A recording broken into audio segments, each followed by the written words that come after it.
Demat, setuni en eil video gweslet d'ar gombinadurez, ken dalc'homta da glask pem 3 d'ar maout. Er video kenta, on eus gwelet an ten adennoù gannad lakadur hag a listennoù. Greomp tost ar memestra bremañ. Tennañ mar boulou, unan hag unan, met ar vechmañ, epad lakad an eo er zar.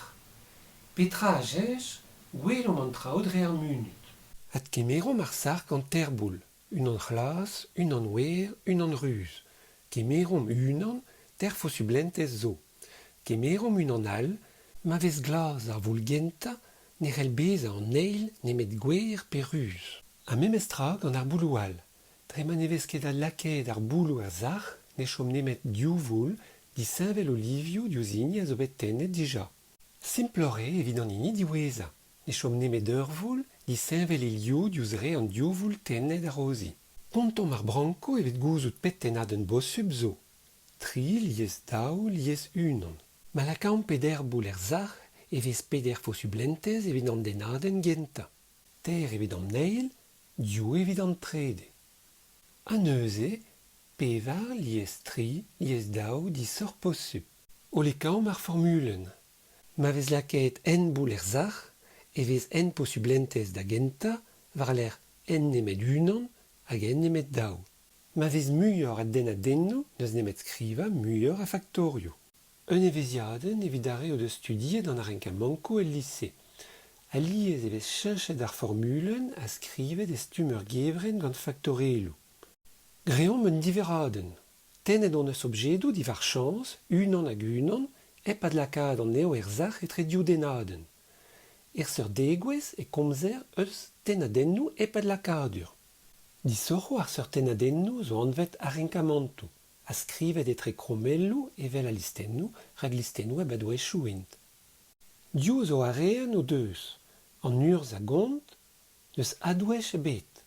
Ar memez elfen ne relket an emgavout meur a vech en arenkamant.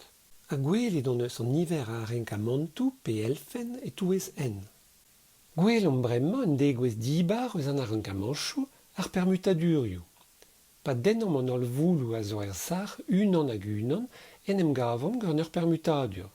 Da lavaroude, un arenkamant eus an ol elfennoù, un arenkamant en elfen e touez en.